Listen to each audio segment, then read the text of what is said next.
प्यारे बच्चों, हिंदी की क्लास में आपका स्वागत है। हिंदी क्लास 10th के पद्य भाग का पहला पाठ है सूरदास। सूरदास का जीवन परिचय है। सूरदास के जीवन परिचय के संबंध में कुछ पंक्तियाँ। रामदास सुत सूरदास ने जन्म रुनकता में पाया। रामदास सुत सूरदास ने जन्म रुनकता में पाया। श्री वल्लभाचार्य उपदेश ग्रहण कर कृष्ण भक्ति सागर लहराया।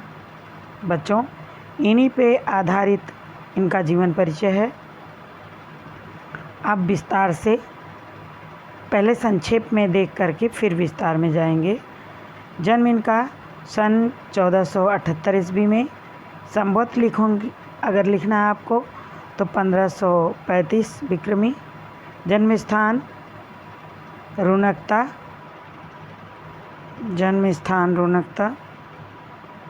यहाँ पर पिता नहीं रहेगा, केवल जन्म स्थान रुनकता, आगरा ज़िले में। पिता का नाम पंडित रामदास सारस्वत। मृत्यु इनकी सन 1583 ईस्वी, संवत 1640।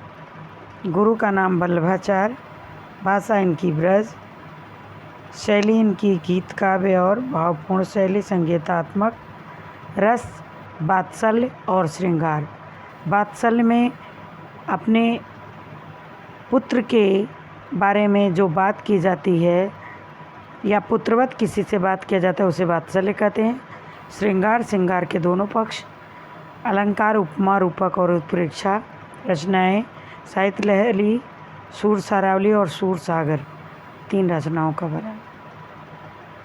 अब आप हेडिंग डालेंगे जीवन परिचय।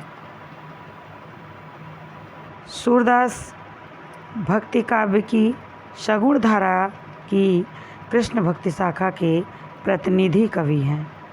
कहा जाता है कि इनका जन्म सन 1478 ईस्वी और संवत 1535 ईस्वी के पास लगभग। जब आप सन लिखें कहीं पर तो उसमें लगभग ज़रूर लगाएं, लगभग में आगरा से मथुरा जाने वाली सड़क पर स्थित रुनकता नामक गांव में हुआ था। कुछ विद्वान इनका जन्म दिल्ली के निकट सीही नामक ग्राम में मानते हैं। इनके पिता का नाम पंडित रामदास सारस्वत था। जनश्रुति है कि सूर जन्म से ही अंधे थे। जनश्रुति माने लोगों के द्वारा सुना जाता है, परंतु माने लेकिन कुछ विद्वान इनमें संदेह करते हैं, क्योंकि सूर ने वात्सल्य और श्रृंगार का जैसा अनुपम वर्णन किया है वैसा जन्मांध कवि नहीं कर सकता है। अतः उनका बाद में अंधा होना ही अधिक उचित और समीचीन जान पड़ता है। उचित। सूर बचपन से ही विरक्ति हो गए थे और गऊ घाट में रहकर विनय के पद गाया करते थे। यहाँ पर वल्लभाचार्य से इनकी भेंट हो गई। भेंट के समय सूरदास ने अपने स्वरचित एक पद गाकर सुनाया। वल्लभाचार्य उसे सुनकर गदगद हो गए। सूर वल्लभाचार्य के शिष्य बन गए। वल्लभाचार्य के गुरु दीक्षा लेकर उनके आदेशानुसार सूर कृष्ण लीला का गान करने लगे। बाद में गुरु जी ने इनको गोवर्धन के श्रीनाथ जी के मंदिर में कीर्तन का भार सौंप दिया। वल्लभाचार्य के पुत्र विट्ठलनाथ ने 8 कृष्ण भक्त कवियों का एक मंडल बनाया, जिसे अष्टछाप कवि कहते हैं। इम्पोर्टेंट है। इनके पुत्र कौन थे बच्चों? विट्ठल। और इन्होंने एक संगठन बनाया, उसका नाम क्या रखा? अष्टछाप।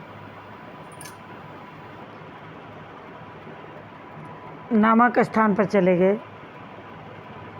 यहीं पर 1583 ईस्वी में के लगभग इनका देहांत हो गया।